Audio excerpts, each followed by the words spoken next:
Hello and welcome to another video. I was hoping to be sat in a much more comfortable place to do this because what you can't see is that I'm surrounded by books. So I'm not sure how long this is going to last, but we'll just go into it and hopefully my legs don't cramp too much because I'm kind of just sat on the floor surrounded by books. You know how it is. This is a book haul. So I do this every 3 months. And the last 3 months, so we're talking October, November, December. Yeah, we have accumulated a lot of books. So we've got books that I've ordered myself. We've got books that I got from my birthday. We've got a charity haul book. No, a charity shop book haul. We've got some books that were given to me. They're secondhand books by my granddad. And then we've got some books given to me secondhand by a family friend. And yeah, I think that covers all of it, I think. So let's go into it. The ones that are secondhand by my granddad and a family friend, I'm not 100% sure about what they're all about. So we're going to kind of see those together. But the others, obviously, I have some idea because they've been on my wish list or they're books that I've got myself. Some of these I have already read, probably like a handful, but I haven't really read a lot of these books. So let's go to it. So first of all, the ones that were given to me by a family friend, there's a lot. Let's just go into those. This is the family friend books. Some of them I don't have a clue what they're about. So we've got The Last Templar by Raymond Aron. I think it is. It says a secret lost for 1,000 years, a deadly race to keep it buried. It is set in 1291 AD. Which basically mysterious chest is put on a ship which then vanishes without trace. It then goes into present day New York, and it says at the Metropolitan Museum 4 horsemen dressed as Knights Templar storm the gala opening of an exhibition of Vatican treasures, and in a brutal and bloody attack stole an arcane medieval decoder. For FBI agent Sean Riley and archaeologist Tess Chaikin, this is just the start of a deadly game of cat and mouse as they race across 3 continents trying to stay one step ahead of ruthless killers while chasing down a centuries-old mystery. So it does sound, I've never heard of this before, but actually does sound quite good. If I'm honest, I feel like it's going to be very much a fast-paced, quite a good book, I think. So yeah, I'm intrigued by it. And then we've got this, which is Bel Canto by Ann Patchett, which has a very cool cover. I quite like that. The writing on the back is it's very small and dark to see in this light. But it does say on here that Bel Canto is about love in many of its guises: romantic love, married love, and the deep and nourishing love of beauty. Patchett writes with wisdom, humour, and such generosity. Apparently it's a cleverly paced, suspenseful novel. And I think it has something to do with the president, possibly, I'm not 100% sure what it's about, but possibly taking over in there. It's apparently a literary novel. And again, it's another one in this set by a family friend that I think has me intrigued. I'm keen to read. And the same as this one. This is Marina, which is by Carlos Ruiz Zafón.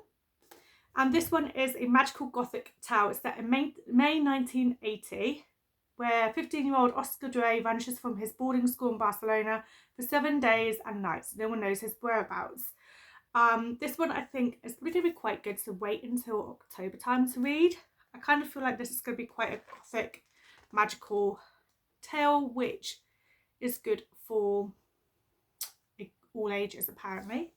And then this one is called Morgan's Run. It's quite a thick book by Colleen McCullough, I think it is. So this one is set in Australia.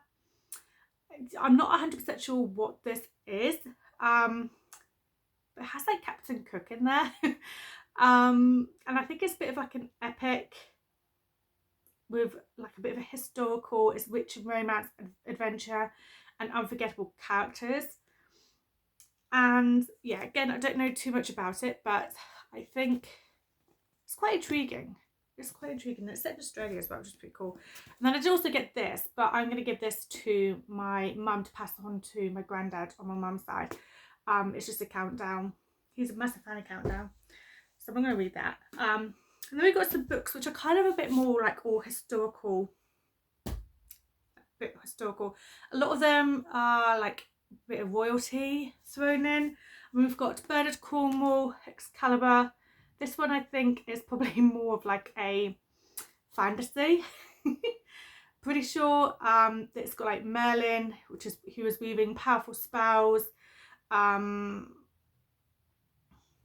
it's like King Arthur, I believe, in here as well. Yeah, it's like a timeless story of King Arthur. So we have it. This one is the Alexandra Quartet. This is one that I don't really know anything about at all, but it's 4 short stories.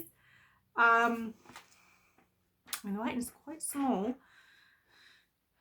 I think I kind of need to look a bit more into what this is about. I don't really have any idea whatsoever, but it's 4 short stories in that one. And then we've got Murder Most Royal by Jean Plaidy, which is Anne Boleyn. You're like an Anne Boleyn story. And this is obviously when King Henry was around. So yeah, I feel like it kind of follows Queen Anne or Anne Boleyn's story. And then we've got this by Simon Scarrow, which is The Fields of Death,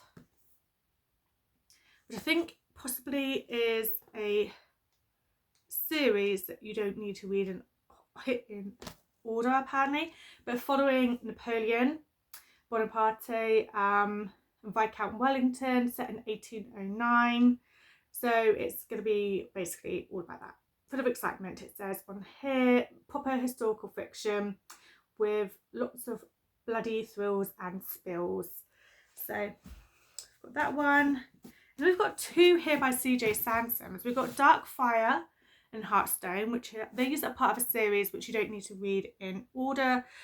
This one is set in 1540. This is about Thomas Cromwell. And Heartstone is, what does it even tell me? But, oh, here we go. This is also set in 1545 with King Henry VIII's invasion of France. I have recently read a Ken Follett book, which I absolutely loved. Well, didn't absolutely love, but like I very, very much enjoyed. And I kind of feel like these books are kind of going along that route. So historical fiction based around like King Henry VIII, for royal family, that sort of thing.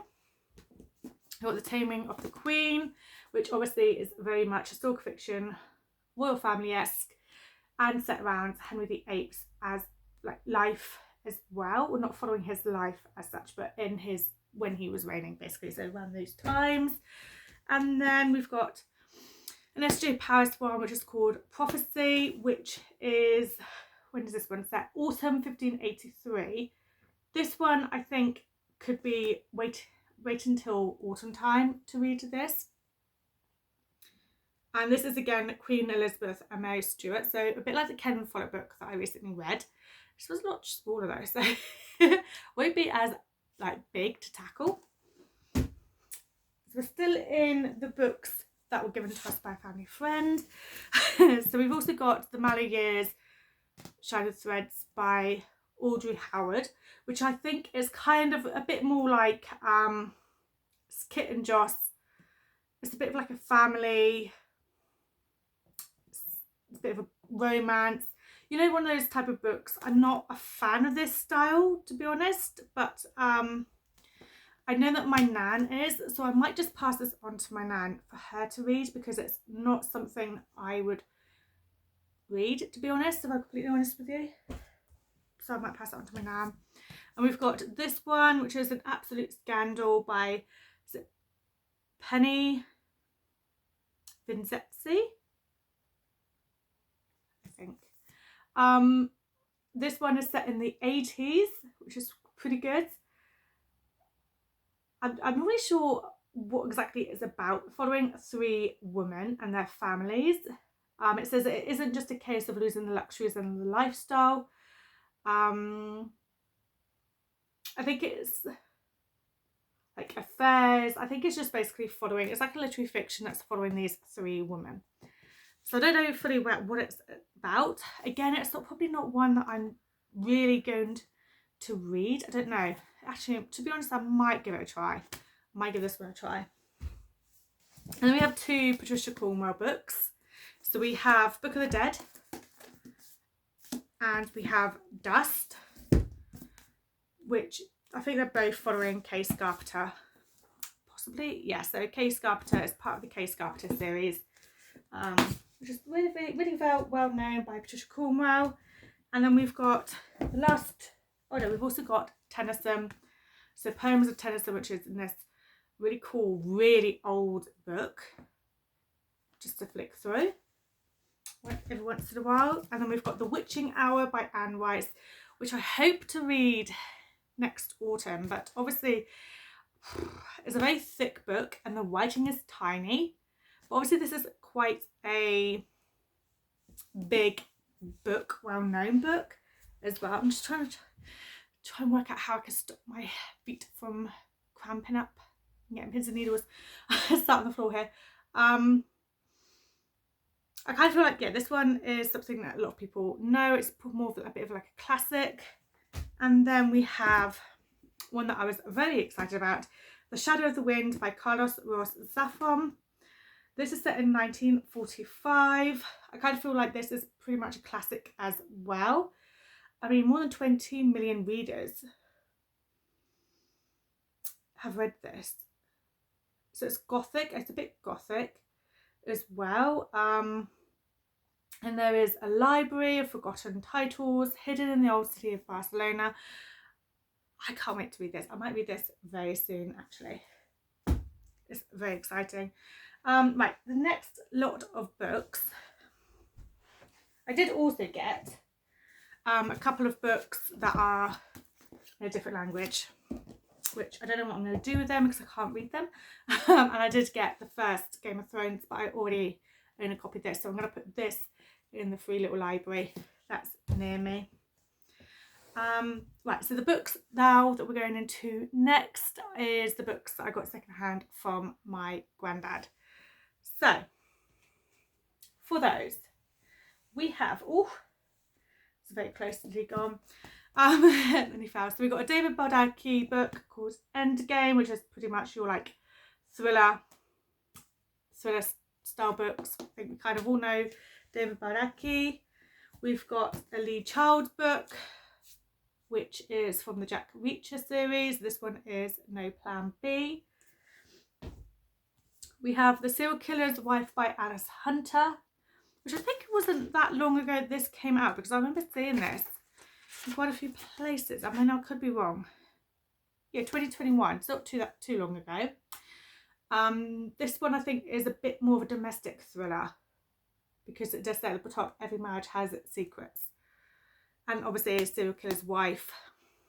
So we'll see. I'm not a massive fan of domestic thrillers, but I kind of feel like sometimes they can work. We've also got a couple of Linda LaPlante books here as well. We've got Widow's Revenge and Above Suspicion. Linda LaPlante was an author that I read a lot of when I was in my late teens, early 20s. I got very much into Linda LaPlante's books. They're very much like the thriller style books.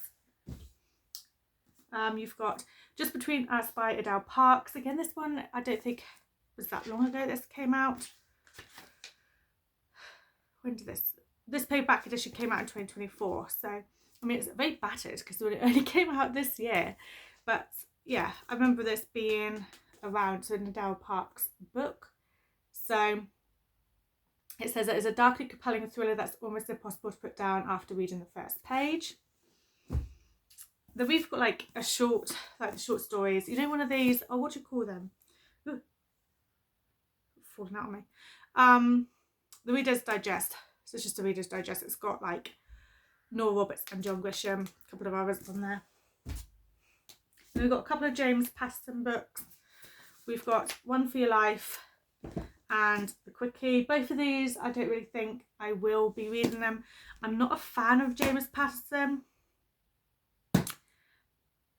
because he writes so many books, apparently, that he was like at one point putting out like 6 books a year. Like, and I got this, which I don't really know anything about, but it's got a really cool cover. I love it.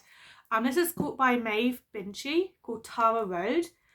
I don't really know exactly what it's about. I think it's more like literary fiction. But I'm very intrigued by it though, even though I have no idea what it's about. There's no like synopsis for this by any means. I think it's just like a gossipy type of read. Yeah, not really sure how to describe it. But I do want to give it a try because I am intrigued by it. So let's hope they don't fall down. And then let's go through the books that I got from the charity shops. This is a charity shop book haul that I went a little while ago. So we've got Miss Peregrine's Home for Peculiar Children, which I absolutely loved, gave it 5 stars, and I have already read this. This is one that I have already read. Gave it 5 stars, absolutely loved it, and straight away purchased the next book, which I put in another stack here with me. But I think it's called Hollow City or something. We'll have a look at that in a minute.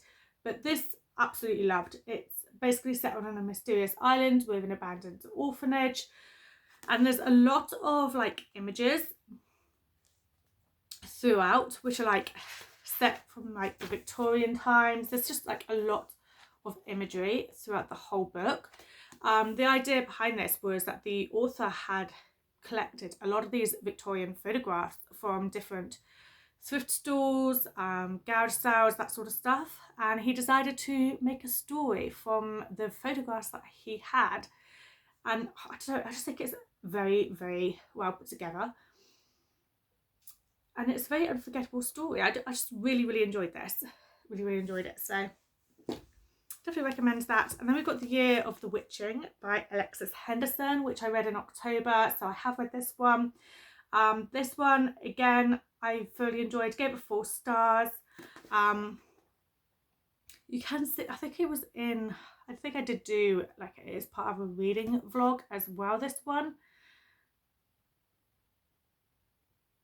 Yeah, pretty sure. But yeah, one that's very good to read in October. These ones I haven't read yet, so I've got 4.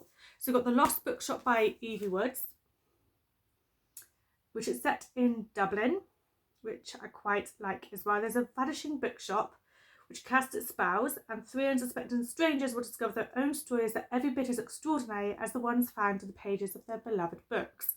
By unlocking the secrets of the shelves, they find themselves transported to a world of wonder where nothing is as it seems. So a bit of like a fantasy. We've got The Burning Girls by CJ Tudor, because I am tending to a bit of a fan of CJ Tudor, let's put it that way. Do really like her books. I've read The Other People, The Chalk Man, what's that one that just came out? The vampires, I can't remember what it's called. So this is another one by the same author, so it's more of like your thriller. This is set in a small town, which I love small town thrillers. I think it's superb. Love that trope. We have Wonder by RJ. I can't read that because it's squiggly writing. So I think this was everywhere when this came out, wasn't it? It was all over Instagram, all over YouTube when it came out. So I kind of feel like everyone knows what this is about. Apparently it's very emotional. So I'm going to cry with this one. But it's uplifting still. It says that it's incredibly charming, brutal and brilliant. Yeah, I'm just going to go in pretty much blind to this book, but I've heard so many good things about it. And then we've got Murder on Lake Garda by Tom Hindle. This came out this year and I was so pleased that I managed to pick this up in the charity shop for £2.49. This, I kind of feel like is more of a bit of cozy mystery. Got some bit of Jeff flying all on me. This one says it's one happy couple, 2 divided families, a wedding party to die for. It's set on a private island which is surrounded by the glittering waters of Lake Garda. And there's a family gathering for a wedding. And as the ceremony is about to begin, there's a blood-curdling scream which brings the celebrations to a violent halt. With the guests trapped on the island as they await the police, old secrets come to light, family rivalries threaten to explode. Everyone is desperate to know who is the killer, and can they be found before they strike again?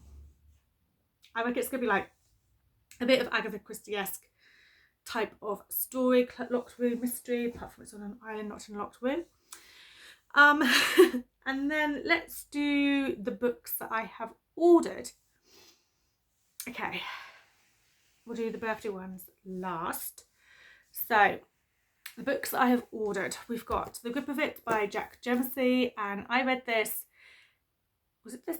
Yeah, in October, and I have done a whole video on this because it's part of my new episodes that I'm doing. So this one is a horror novel which follows Julie and James when they move into a new home that is haunted. And yeah, there's just some like really eerie stuff going on in this book. It's very much a psychological spook story is what it is. Just move my legs again. I'm just going to constantly keep moving around. I do apologise. It's very comfortable here. But yeah, I did really enjoy that one.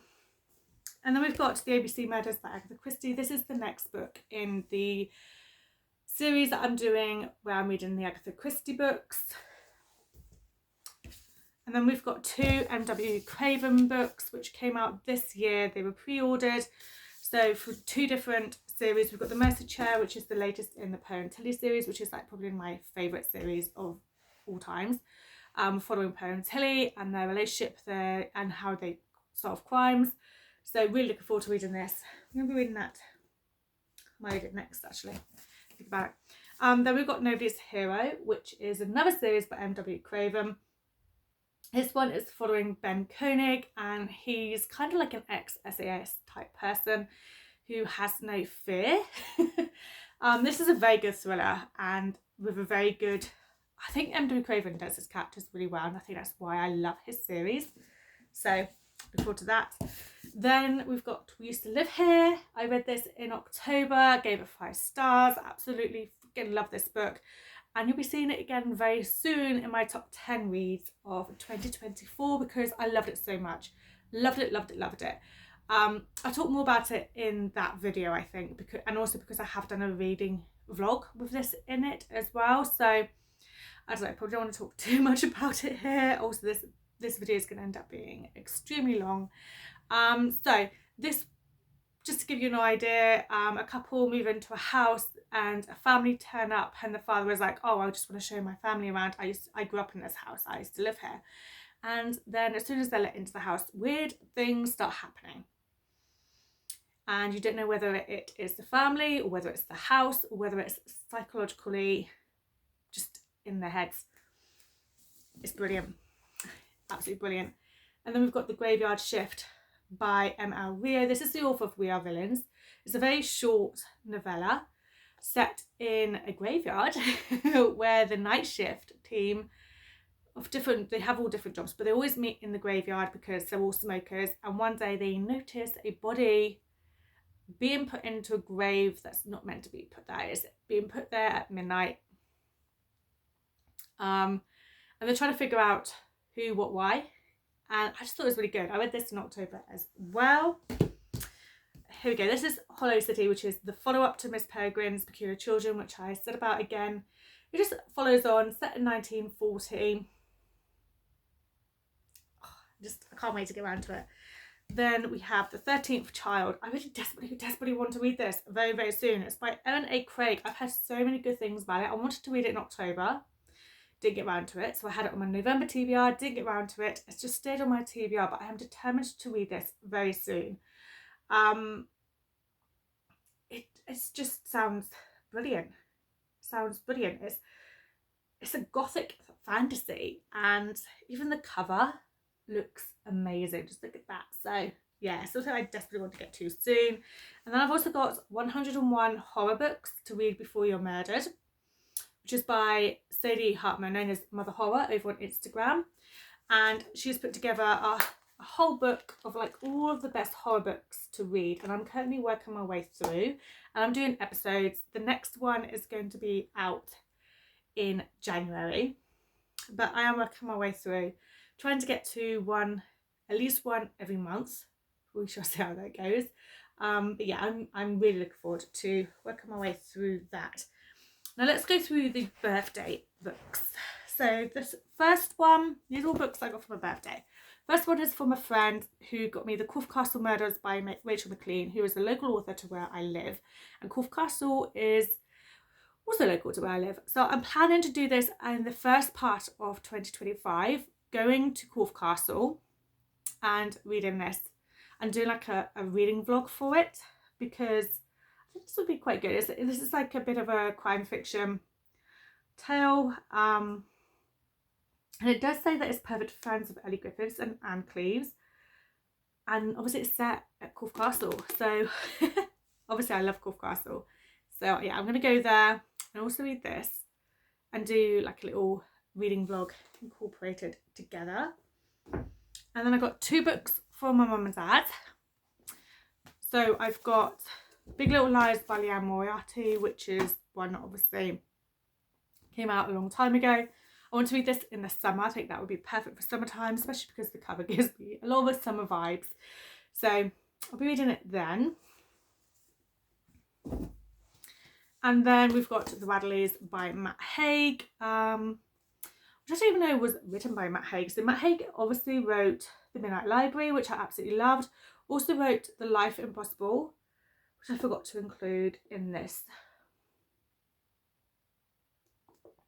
which I have got recently, but I haven't read it.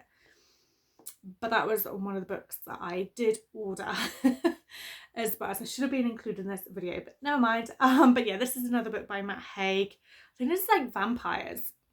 There is a series about it, so I might read this and watch the series, because that was like a good idea to me. So yeah, look forward to that one as well. And then the next lot of books were given to me by Paul. So we got How to Solve Your Own Murder by Kristen Perrin. I actually read this in November, I think then. This is a bit of like a cozy mystery type of thing. It's basically just a woman trying to find out who killed her aunt by going through all the information that her aunt accumulated over the years, because her aunt was told when she was younger that she was going to be murdered. So she's basically put together all the information she can about every single person in her life who she starts to question whether they could be her murderer. And then the niece basically picks up on it, and she has to solve it in order to be able to inherit the estate. So it was a very good read. I thoroughly enjoyed that one.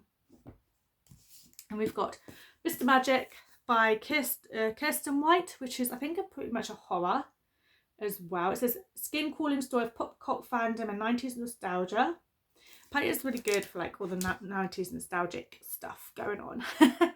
I think a show ended, and I think it's like the survivors of the show are trying to work out what happened, I think. Don't know too much about it, I can't remember. But yeah, something along those lines. Stretch my legs out again. The Saturday Night Ghost Club, which kind of gives me Stranger Things vibes by this cover. I love this cover. This is set in the 1980s, and apparently is very good for all the 80s nostalgia. And then we've got The Ghost Woods by C.J. Cook, which is, I think it's like it says it's a beautifully written, chilling tale that will stay with the reader long after the book is finished. It says it mixes the darkness of reality with a magical realism that will have you gripped, and it's haunting, and it's set in 1965 in Leichenhall Hall. I don't know, it sounds something like, it says that Leichenhall Hall is shrouded in folklore, old stories of ghosts of witches, of a child who was not quite a child. Now the woods are creeping closer and something has been unleashed.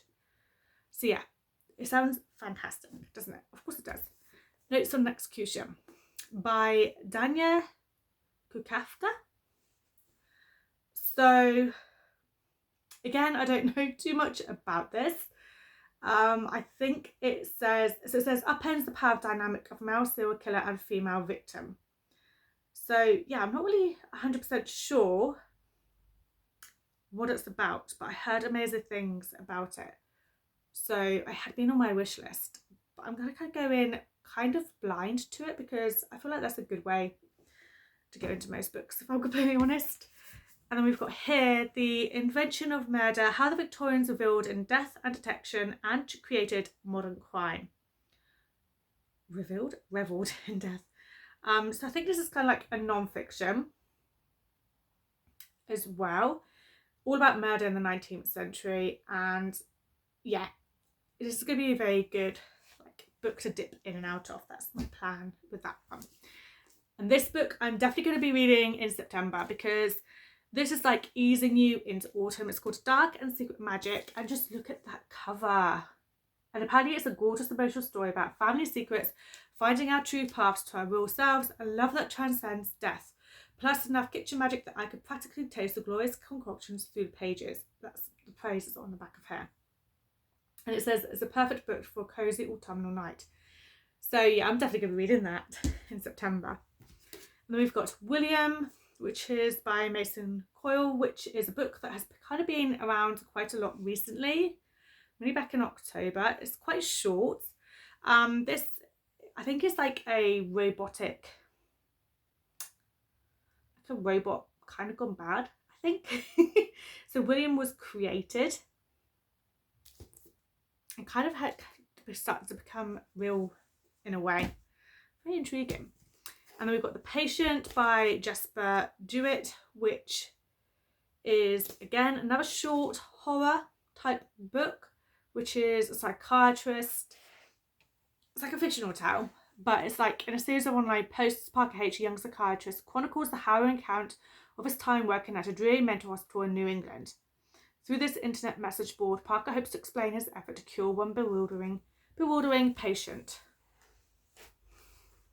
So yeah, I'm looking forward to that one as well.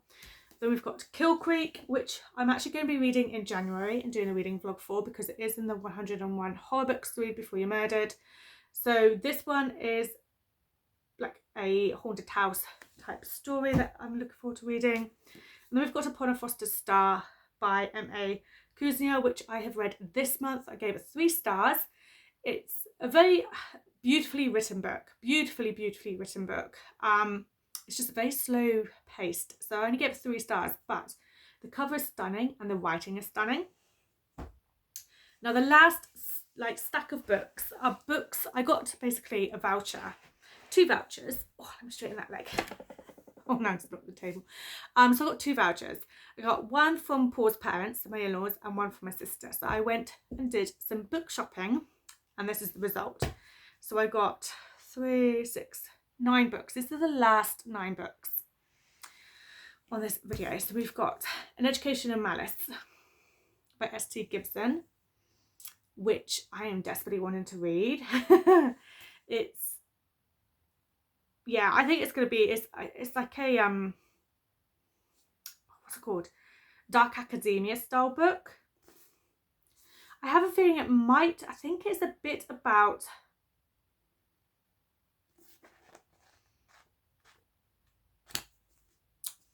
a little bit of a relationship possibly between student and teacher, I think. Don't quote me on that, I can't remember. But I know that Lexi, I can't remember her YouTube channel, but very popular on YouTube, was raving about this book, and so I had stuck it on my Amazon wish list because I just loved the idea of it, the sound of it. We've got My Darling Dreadful Thing, which is by Joanna Van Veen, which is a bit of a horror book, which I think is going to be quite good as well. It's a gothic tale. And it kind of looks spooky as well. We've got Hex, which is perfect for in autumn, for Halloween. It's Thomas Orde Huvelt, which is set in 17th century. So basically it says, welcome to Black Spring, a picturesque town with an ugly secret. A 17th century woman with sewn shut eyes and mouth walks the streets, enters its homes, watches its people when they sleep. They call her the Black Rock Witch. So accustomed to her presence, the townsfolk often forget what will happen if her eyes ever open. To protect themselves, the Black Spring Elders use high-tech surveillance to quarantine the town. Frustrated with the lockdown, the town's teenagers decide to break the walls and go viral with the haunting, but no one foresees the dark nightmare that awaits them all. So apparently it's powerfully spooky. So I'm looking forward to that one. Hitchhiker's Guide to the Galaxy by Douglas Adams. I guess I don't really need to say what this one's about. It's more of like a sci-fi. Quite small, the first book. But it's like I think there's like 5 books in total. So yeah, look forward to that. This one I desperately want to read though, so actually this one might be my next read. Razorblade Tears by S.A. Cosby. I know it's going to be devastating. I believe it's about a father trying to get revenge on the death of, or the murder of, his son. And apparently it's like devastating, and I think I'm going to cry a lot, so it's going to be a tearjerker. I feel like I want to read this next, possibly. We've got Wilder Girls by Rory Power. Do you know what? I cannot remember. Right, it says here there's an addictive thriller about survival and the power of female friendships. I can't remember exactly what it's about. I think it's more of a YA as well, possibly. And then we've got One Dark Window, which is the first in a duology by Rachel Chillick, which is like a dark fantasy horror-esque type book. I think it's quite gothic. It's an evocative tale of romance, mystery and alluring monsters. It says here, beautifully dark fairy tale of blood, rage and bitter choice that whisked me away to mist-wreathed woods ripe with romance and menace. And that's a quote on the back. I just heard really good things about this duology. I want to give it a try, so I thought I'd pick up that one. And then this one, look at the cover. This is The Book That Wouldn't Burn by Mark Lawrence, which I think is pretty much like a fantasy. But apparently it's just beautifully written. I mean, it looks beautiful. So, yeah. Set in a vast library. I don't know. I'm really looking forward to this one.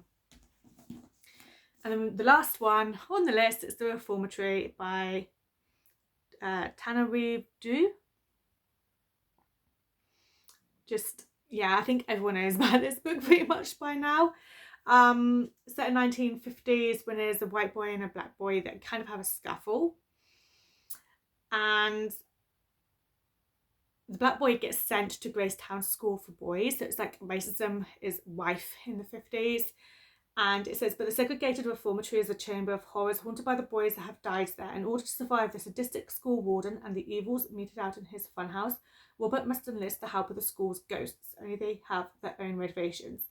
Like, apparently this is like a ghost story that is absolutely haunting and harrowing and heart-wrenching.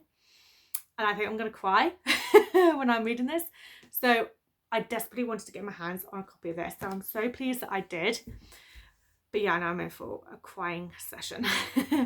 So anyway, that is it. That's all of the books. This video has gone on probably like the longest book haul one that I've done. Just because I had so many books in the last 3 months. What of my birthday? Oh, yeah. Excuse me. Also, basically getting a lot of books given to me recently as well. I will never say no to people wanting to give me books, you know, by like family members or friends of the family. By all means, I shall take them on if you don't want them. But yeah, I hope you've enjoyed this video. I know I've been moving around quite a lot, trying to stop the pins and needles in my feet, so I do apologise. It is now time to get on with the Christmas festivities. So if you do celebrate, I want to just wish you a very, very Merry Christmas. I will be back soon before the end of the year with my best books of 2024. That's going to be my next video. So I'm going to pick out my top 10 and I will be back with that video then. So yeah, but thank you so much for watching this, and I'll see you very soon with another video. Bye.